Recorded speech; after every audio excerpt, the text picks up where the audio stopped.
All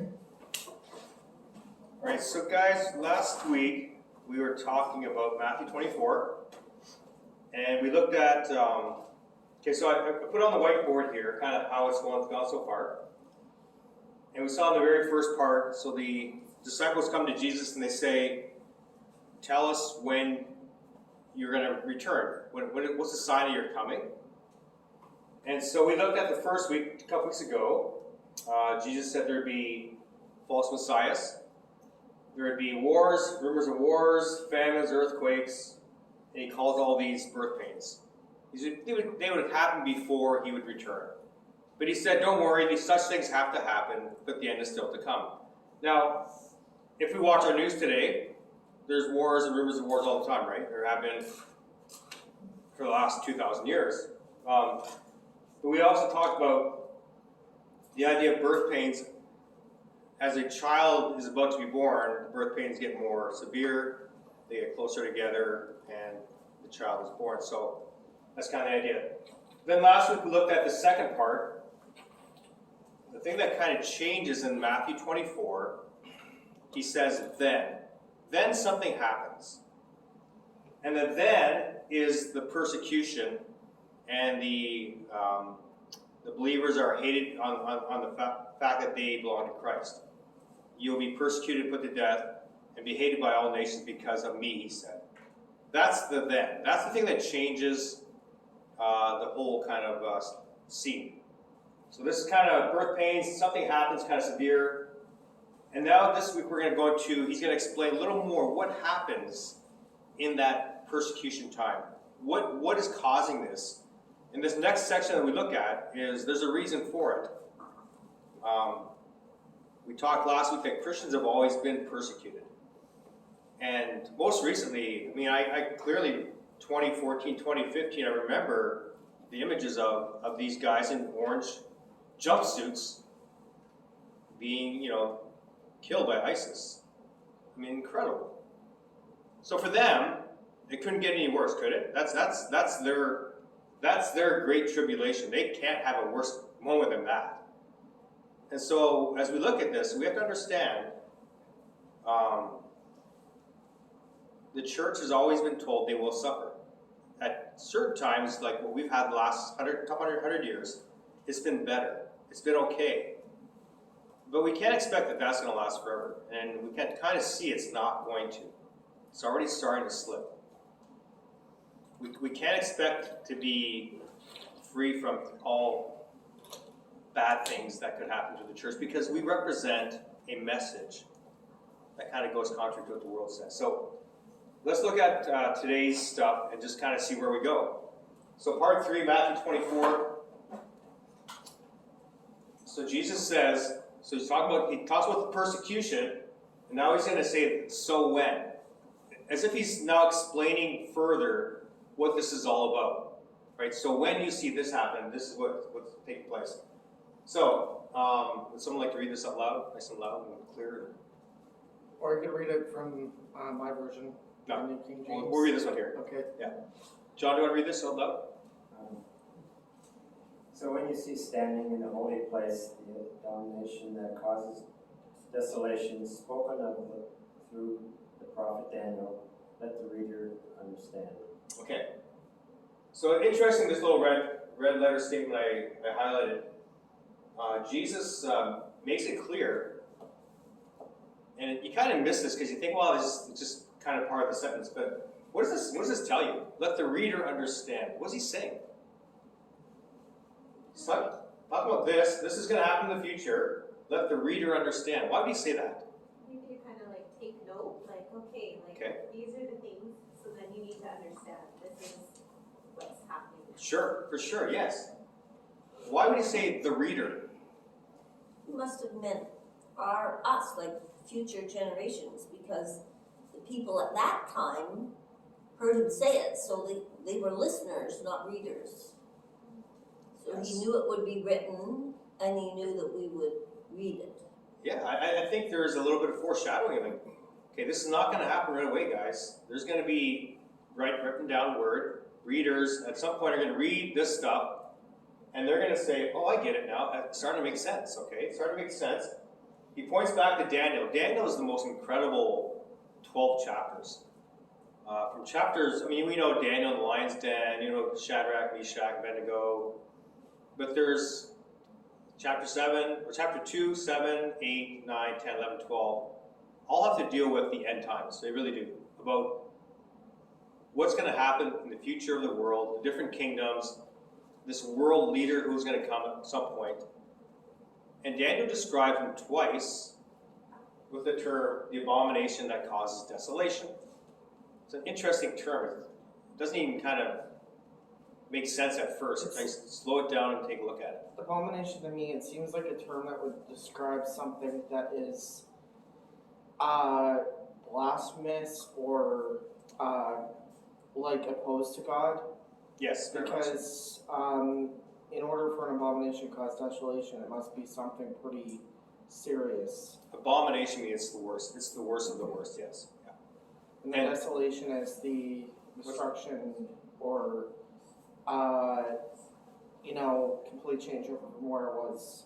Right. It leaves something empty, right? Something's desolate. It means it's kind of abandoned, left empty. So, right. So let's look at what Daniel said, okay? Daniel chapter 7 says, he will confirm a covenant with many for 1/7. So these sevens, Gabriel comes to Daniel and says, your people, there's decreed 77s, which is like 490 years, 70 times 7. One of the sevens, so 69 have already happened. And the angel says there'll be 7 sevens and 62 sevens up to the point where Christ dies, where the anointed one dies. He actually talks about that in Daniel 7. There's 1 7 left over though still. And that 7 is given to the person at the end of time. So this is where we get the idea that the Israelites, the Jewish people will be again severely targeted, but also believers will also be targeted at that time. But 1 7, the 7 years, this guy will come along and he will make a covenant with many for 1 7. So he's going to make some kind of a promise, some kind of a, you can trust me kind of thing, right? It's important to note the first chapters before that talks about the coming Antichrist. I'm just reading the other sections before number 27. It does make sense. Yeah. That is the abomination that causes desolation. Yeah. So he makes a covenant with many for 1 7. In the middle of the 7th, so 3.5 years, and throughout Revelation, throughout Daniel, we heard this 3.5 years, or a time, times and a half times. 3.5 years where this dude will become really bad. The first 3.5 seems pretty good. If you think of our world right now, and if you were kind of to make it a little bit worse, let's just say the pandemic got really bad. There was like really a bad variant, and people were dying fast. Kind of like with the bubonic plague, of the 13th century. The way the economic system is going, I mean, who knows? It's so fragile. You could have one country's basically turn off the country's power system. What would happen if all our computers went off? Think of if things went bad really fast. What would the world want? They would want someone to come along and take care of them. And if someone could promise that, we would give our allegiance to him pretty fast, right? Look what happened in this whole thing, how fast people gave up their freedoms. It happened really fast because they were scared. And so this guy's going to come along, this is what most people think, he'll make a covenant, a promise for 7 years. In the middle, it says at that middle point, or at least roughly in the middle, he's going to put an end to something called the sacrifice and offering. And at the temple he will set up, here we have that term, the abomination that causes desolation. This is where we start to get the idea that there's going to be a rebuilt temple in Jerusalem. If we take this in a literal sense, that's what it means. I was reading today, just one of these news articles came up that they are starting to prepare for the third temple in Jerusalem now. They are starting to prepare, getting their priests ready, getting all their stuff ready. They don't have it there yet, because why? Why can't they build it? What's there right now? Muslims. The Muslim, Yeah, the Dome of the Rock. There's that dome there. It's right where their temple should be, right? So how that's going to work out, we're not sure, right? So, but this guy's going to come along. He's going to put an end. So I guess at this point they are sacrificing. They're doing their Jewish things, right? That's kind of the idea. They're doing their offerings. And he's going to come to the temple, and he's going to set up an abomination that causes desolation. And then until the end that is decreed is poured out. So he's got an end point. It's only going to last 3.5 years, really, really short. In this, he's going to be like 7 years, but 3.5 where he's kind of the really bad dude. So what's he going to do? What's he going to do? We'll find out soon, but what do you think he's going to do? There's a guy about 200 years before Jesus came. His name was Antiochus Epiphanes. And he was the first version of this. And he didn't do exactly what this guy's going to do, but he actually put a pig on God's altar, which is, an abomination to them, right? So that's what he did. And he was trying to destroy the whole Jewish faith. This guy's going to do something much worse than just a pig, okay? So Daniel 12 describes this: the king will do as he pleases. This is the same person. He will exalt and magnify himself above every god, and will say unheard of things against the God of gods. That's Daniel 11. Daniel 12 further says, from the time that the daily sacrifice is abolished, so here we find this daily sacrifice again, he's going to stop it. He's going to stop it. And then, here's the term, and the abomination that causes desolation is set up. There will be 1,290 days, which is basically 3.5 years. So he's going to stop this, whatever they're doing, the sacrifices they're doing, it stops. And then he's going to set himself up as God. It won't be a pig this time. It'll be him. He's going to set himself up in God's temple. And 2 Thessalonians 2 says the same thing. So again, 2 Thessalonians, they were concerned they had missed the day of the Lord. They thought Jesus had already come. They missed it. They were told this. Someone said, you missed it. And they didn't have internet. They didn't have phones. So some letter came and says, you missed Jesus. And they were like terrified, right? I would be too. And so Paul wants to assure them, like, hang in there, because some things have to happen before Jesus returns. He says that day will not come until the rebellion occurs. So it's going to be something like a major rebellion against God. Major. There's always been a rebellion against God, but it's going to be the rebellion. It's going to be huge. And the second part is, and it's connected, the man of lawlessness is revealed. So this is the same guy. He's got different names, different people call him different things. The man of lawlessness. Why would you call him the man of lawlessness? What does that mean, lawless? When I heard that term described, it's to describe like a person who doesn't know God or isn't a child of God. For because sure. The unrighteous are not children of God. For sure.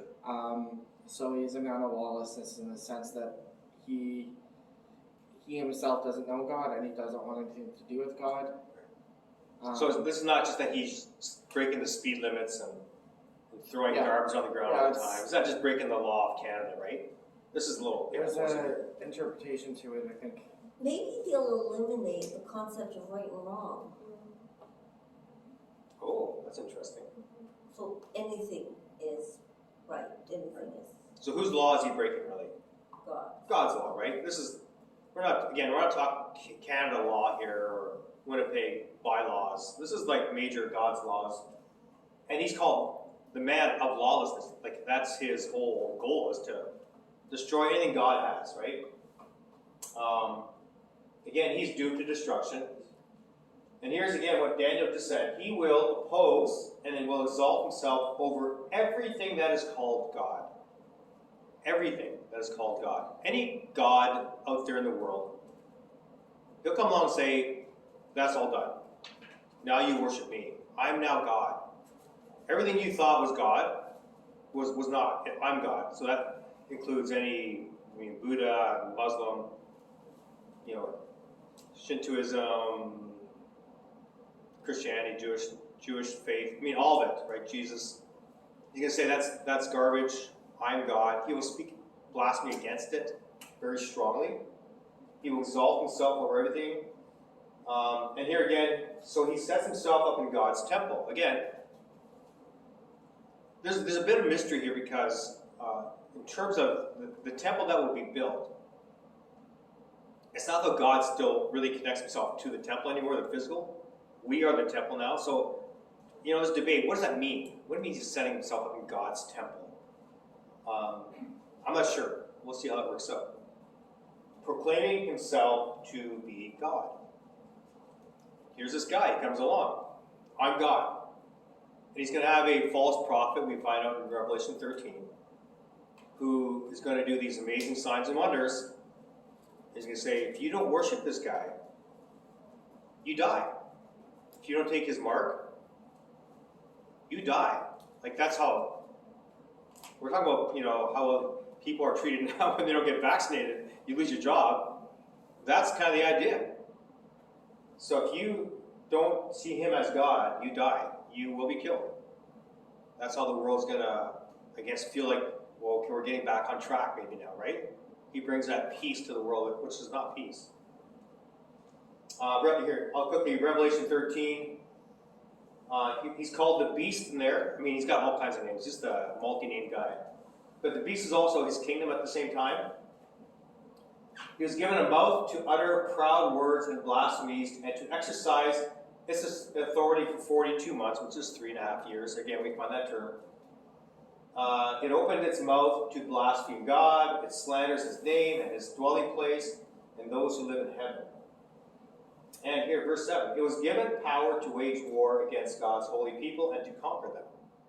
Now, some people say that's Israel. And I think that includes Israel. But God's holy people is not just, it's not Israel, it's the believers who are holy. Some are Israel, some are Gentile. He's going to conquer them for 3.5 years. Daniel says the same thing. He's going to have his way for 3.5 years over us. Revelation talks about that throughout Revelation. It was given power or authority over every tribe, every people, every language, and every nation. So this is where you might hear people talk about globalism, right? And the concern of globalism. This is where the idea comes from, the concern. Nothing wrong with the world wanting to take care of itself, right? But here's the problem with globalism, that it's heading towards this kind of thing. Someday we'll get there. We could be 100 years from that, 200 years from that, we don't know. But you see where it's kind of going, right? You see where it's going. Every tribe, every people, language, and nation. He's just saying the whole world. So all inhabitants of the earth, there we go again, all inhabitants of the earth will worship the beast. Not to say, hey, thank you for getting us some food and stuff and making some peace. They will worship him. Except who?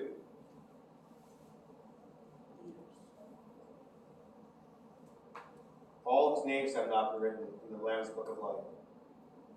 I think I took out except.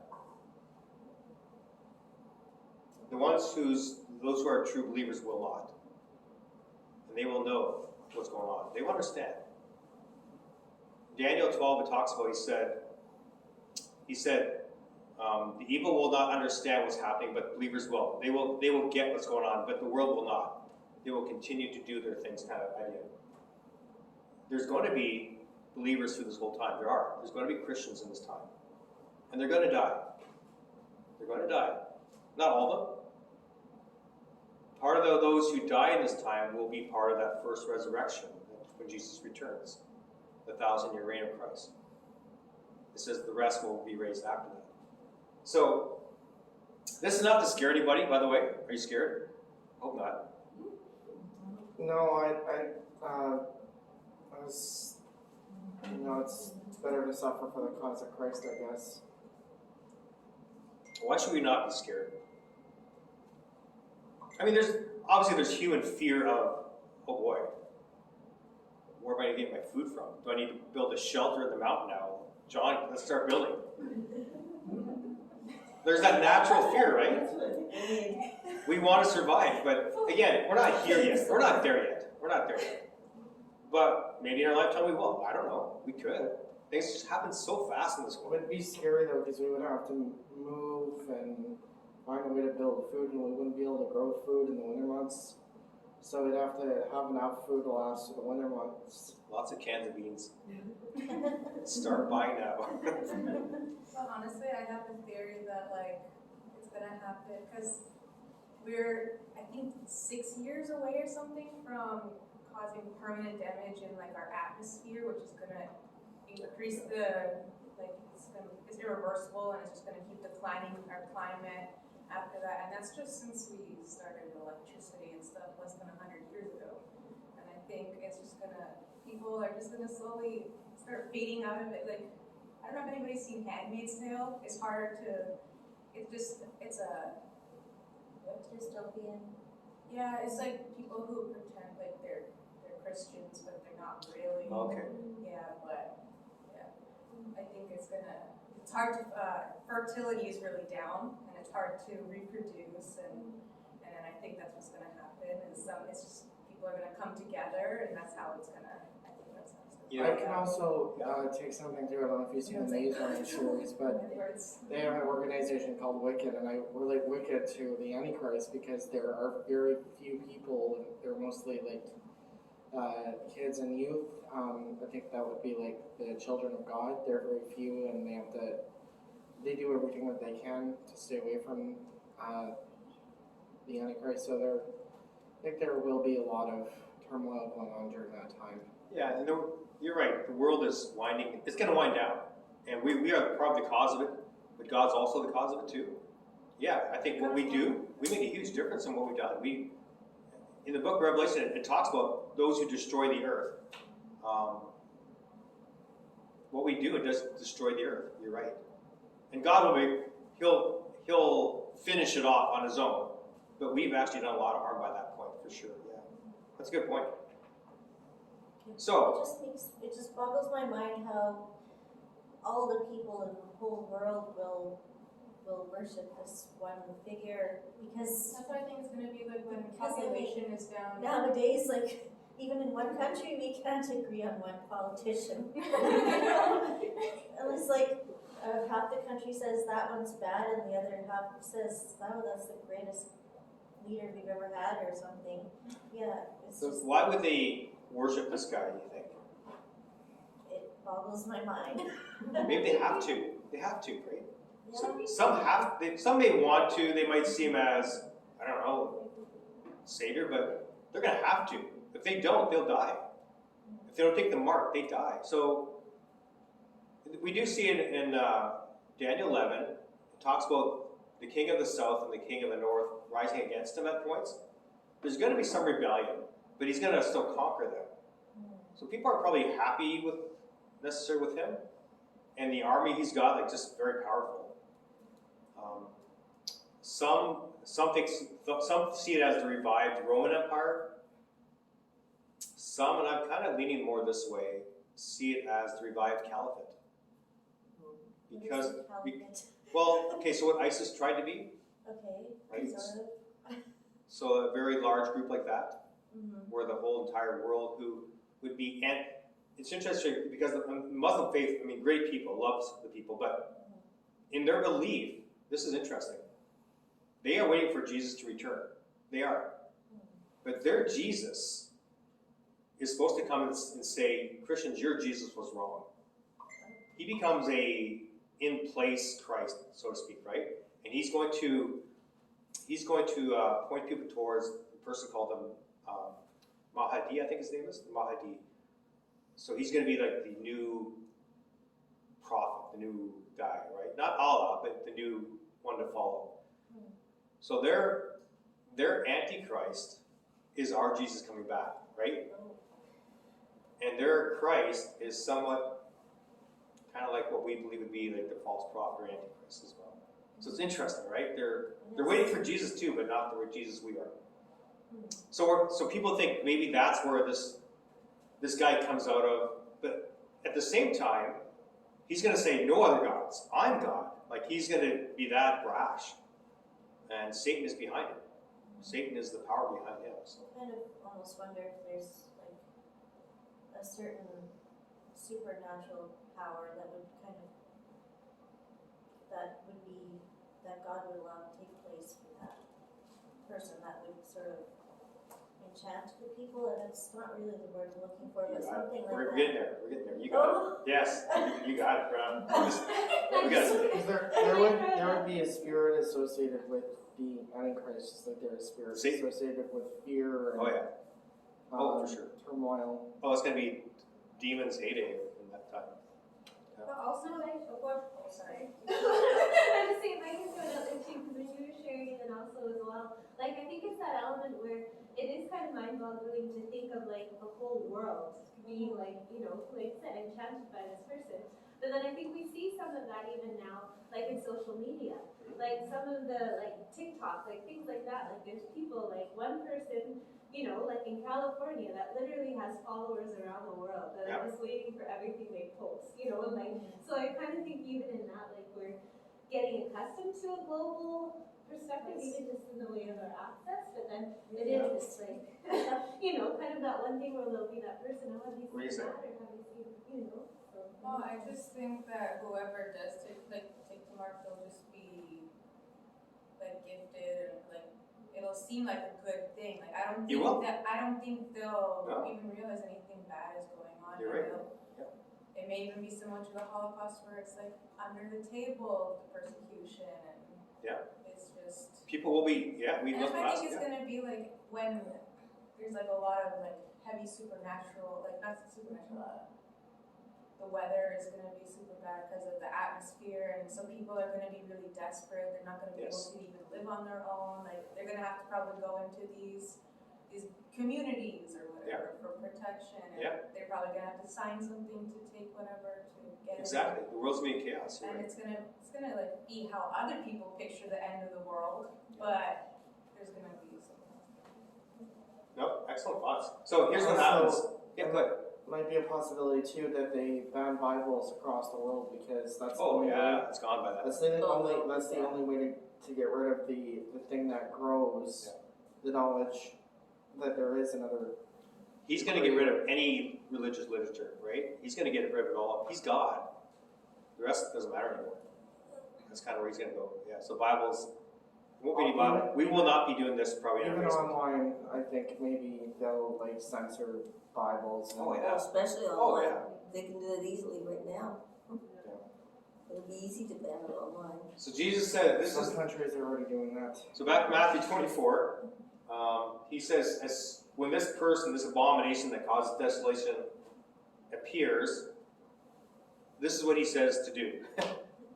This is what he says to do: flee, run, because at this point, the world is done. Like it's done. Now it's time to flee. And he says, first of all, Judea, which would be Israel. So those who are in Israel, he wants to kill Israel. The picture given in Revelation chapter 12, I believe, is where the dragon goes after Israel. He wants to destroy the nation that brought Christ. He hates Israel. That's why we have the Holocaust. That's why Jews have always been targeted. They aren't all believers by any means, but he hates that nation. So he said, flee to the mountains, like get away from any population, like hide. Let no one on the housetop go down to take anything out of the house. Let no one in the field go back with the cloak. Was there an old song about this? I don't know, I remember my mom and dad played this old song anyways. But, what? Probably some old gospel song. So, he's saying you need to run. This is the point, the end, very end. We're not quite sure how long this will be.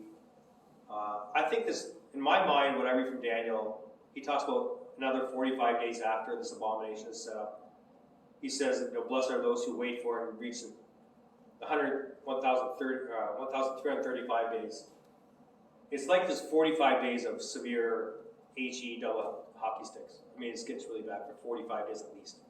It's going to be bad before that for Christians. But it's going to get really bad at this point. So maybe it's more than 45 days, but it could be more than that. I think the only way that something like this were to happen is that the Antichrist would take over the governments. Oh They yeah. would search for Christians just the same way that they search for like immigrants who are coming across the border without permission by the government. I think it'll be like that. Yeah. It'll be nearly impossible to find a place for Christians in the world who are in populated areas to find an area where they can get away from like populations. You'll have- like us, we're yeah. lucky because we have Yeah. such large areas of space for us to find shelter in. But You'll have this mark. People have the mark here or there. It's probably going to be it could be also like a tattooed, microchip. computerized thing, right? Yeah, it's Yeah, like microchip barcode, right? or Whatever it is, something. whatever that at that point future it is, it'll be the technology of the time, which is we understand can happen now already. Right now, they can track us. Right? Yeah. If you have their ArriveCan app, they can track you, they know exactly where you are. So if they put a chip in us, they'll know where. Every store and every place has this thing you run your hand through to buy your food, Mm-hmm. and you don't have it, you don't get food. And even if you go in there, and I'm sure there's security people watching, and Well, they're already doing that in some countries under like arrest. Sweden and Italy. this describes again how bad it's going to be, how dreadful it will be in those days for pregnant women and nursing mothers. Why? Why would it be so bad for them? Hard to flee. Hard to flee. You think you would similar to him, Think if you're 7, 8, 9 months pregnant, running to a mountains. Wow. Pray that your flight will not take place in winter on the Sabbath. For then, and this is where that term, then there be great distress or great tribulation, unequal from the beginning of the world until now, and never to be equal again. It's going to be the worst of the worst of the worst of the worst. Never has anything been this bad. So, how does that make you feel? Bring it on. I think as a Christian, for those who, because they're going to be followers of Jesus at that point there,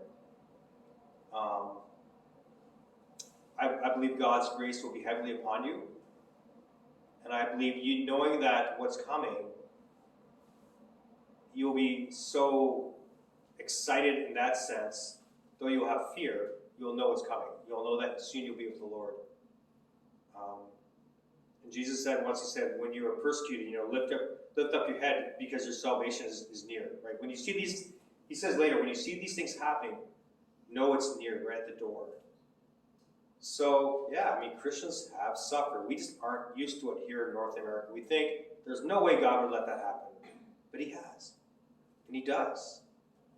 And I think if you lived in China or in the Middle East, where it's illegal to be a Christian, you understand.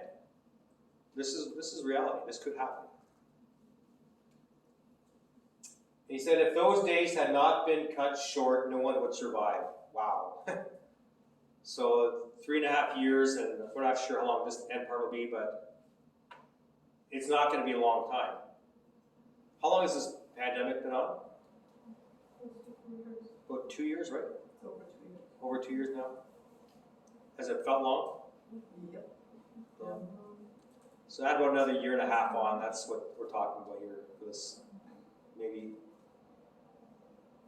But for the sake of the elect, who will still be here, the elect being God's people, those days will be shortened. He's just saying it's not going to be a long period, but just you need to know it's going to happen. And then he kind of, again, we'll kind of move on here. At that time, if anyone says to you, look, here's the Messiah, or there he is, do not believe it. For false messiahs and false prophets will appear and perform great signs and wonders to deceive, if possible, even the elect. See, I have told you ahead of time. So as this abomination, this dude sets himself up as God, there's going to be these teachers and prophets coming along saying, look, there's Messiah, or here he is, or here's your solution. And he said, don't listen to it. Don't believe it. There's going to be a lot of false teachers, lots of false words. And here's what's going to deceive people. Signs and wonders. A sign and wonder doesn't mean it's from God.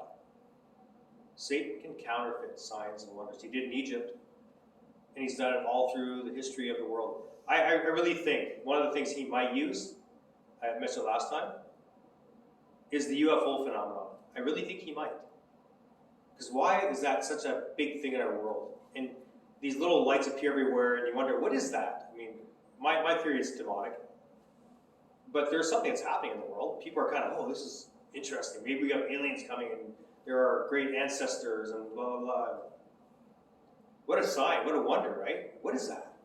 Maybe this whole God thing isn't real. Maybe we're from the stars somewhere, right? And so all these things will come into play. I really think so. There's already a lot of false prophets that are out there, and Oh, there is. I think it'll just be more visible. Yeah. over time. Yeah, it'll be probably more visible, yeah. Great signs and wonders. Great signs and wonders. And to deceive who? Us. Yeah. It's interesting. At least part of them will somehow focus on the Christians, the church, the believers. And a lot of people are really taken in by signs and wonders today. It's incredible. Like, oh boy, sign, wonder. This must be from God. It doesn't have to be from God. It could not be from God. It could be Satan himself doing these things. So here again, 2 Thessalonians should be chapter 2, verse 9. And he talks about the same thing. It says, the coming of the lawless one will be in accordance with how Satan works. This is how Satan works. He will use all sorts of displays of power through signs and wonders that serve the lie. A sign and wonder means nothing without what? Well, it's important to note that before Satan was a fallen angel and It's very an powerful. angel, so it wouldn't be surprising for him to work in ways that, he was when he was in heaven. And, from our point of view, angels are like, wow, angels, like, whatever they do is a supernatural thing for us, right? Mhm. So they can do things we don't understand. What has to be with the signs and wonders to make it legit from God? Truth. Yes. Who said that? The mask there? I couldn't quite. Yeah. So you have to know what's the message, right? What are they saying? I want to be careful because when you watch a lot of these TV evangelists and they claim signs and wonders a lot, I'm always concerned because people are like, oh, this is from God. It may not be. Remember when Peter was with Jesus and God gave Peter the words to say, you are the Christ, the Son of God? So Jesus said, Peter, you didn't say that on your own. God gave you that, right there. And within probably 5 minutes, Peter's like speaking on behalf of Satan. He said, you can't go to the cross. Within minutes, he's speaking for God and speaking for Satan, which he didn't realize. We have to be very careful what we claim as God's. Just because there's a sign and wonder connected to it, it doesn't mean it's from God. It could not be. It could be, but it may not be. So you're right, the truth. Is it truth? That's the key. And we're almost done, guys. Okay, so he says, Matthew 24, there he is on the wilderness, don't go. Here he is in the inner rooms, do not believe it. So kind of localized, that must be the Messiah, he's over there, he's here. And Jesus said, no, when I return, this is what's going to happen. This is what you need to look for. This is the sign of me coming, okay? This is it. As lightning that comes from the east is visible even in the west, so will be the coming of the Son of Man. What does that mean? Is it a little room? Is it a wilderness? Is it by a tree? No, it's going to be, you won't miss this. It's going to basically light up the universe. He's going to come with power and great glory. It's interesting, there was a lightning phenomena that occurred the other night. And it Yeah. traveled all the way from Texas 400 into miles or something? Or Louisiana. And that would be kind of like the distance, but multiply across the globe. Right. For I love lightning. I think lightning's so cool. I mean, it's just so powerful, and you can stand under and watch it, and usually you don't die. Sometimes you die. Sometimes you die. But usually you don't. I mean, I've never died from it yet, so. That was the first time. But it's, and the last time. I guess there's no second time, right? But, it's amazing. The whole sky, right? Just like these It's electrons. It's right, then they go like a gazillion miles an hour through the sky and hit the ground. And he said that's kind of what, when I return, that's the phenomenon. It's going to be, you'll see it. Everyone's going to see it. It won't be missed. And he says where there is a carcass, the vultures will gather, and that's just time to talk about. There's going to be those who are opposed to Christ are going to die at that point, because they're waiting for him to come. They want to attack this Christ coming. He's the bad guy, right? He'll destroy this man of lawlessness with the breath of his mouth and the splendor of his coming. You will destroy him just by speaking. You're done. Gone. Done. So here, this is a timing thing for when Christ returns. This is our last slide. Immediately after the distress of those days. Key point, right? Immediately after the distress of those days. What days? What's the distress of those days?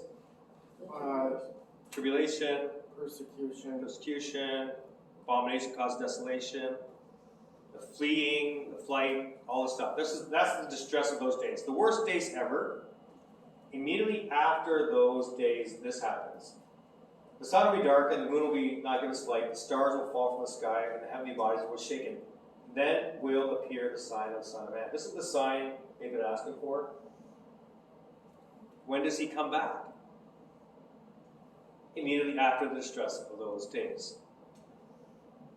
This is why, and I know, and then we'll end with this, there's controversy on when Christ returns. And I wish I was wrong here. I really wish I was wrong. Because I prefer, if I walked up to my car now and Jesus came and I said, hey, we're going, let's go. I would prefer that. There was also talk in the scriptures about the rapture of the church. Yeah, and this is the rapture. Yeah, the rapture happens at this point. Because he gathers his elect at this point with his angels. Yes. Sounds like you've done more studying than I have. Yeah. But the more I read, the more I study. I don't get that. I don't get it in Scripture. I don't. I'm trying to find it. Because I don't want to go through this stuff. It's only really mentioned in one spot, right? There's something in Revelation that talks about God will keep you from the thing that's about to come. And that's debatable what that means. Yeah. Thing is, it's always, I don't know if there's a verse, but it says we're not appointed to wrath, so we won't be That's the here one. for the wrath. Yeah. For God's And I think the wrath comes after he comes. I think the wrath that he's talking about, he will pour out his bowls after this. Like in Revelation, there are the 7 seals that come first. And that's a lot of natural disasters happen. The world starts to think, this is going bad. Like what's going on? Pandemics and death everywhere. So it's more natural. Next are the trumpets. The trumpets get worse. And you start seeing more supernatural things happening and demonic activities. After that, in Revelation 13 and 14, 14 is where Christ returns, it shows. And then you have the wrath, the bowls of wrath after that. And I think we're gone at that point. And that's where God pours out his wrath on those who have refused him. Not because they didn't have a chance, they did. They had a chance to. Throughout Revelation it says they would not repent of their evil ways. They had a chance. And at that point he's just going to, and on the Antichrist, he's going to say, I pour my wrath now. I think we're gone then. I think that's where we're gone for sure. I think we're gone after those days when the sun darkens. Yeah, this is kind of a. It'd be interesting because you never know who's going to be right too. That's why I can't argue. Well, no, we do this humbly. We definitely say we don't understand all this. There's so much to understand yet. But so it's important to disagree on non-essentials. I'm hoping for be gone before this, but I don't believe that's what's going to happen. I'm hoping I'm wrong. I really do. Okay. I apologize for talking so much. No, this is what we do. Okay, so that's our Bible study. I'm going to turn off our feed and then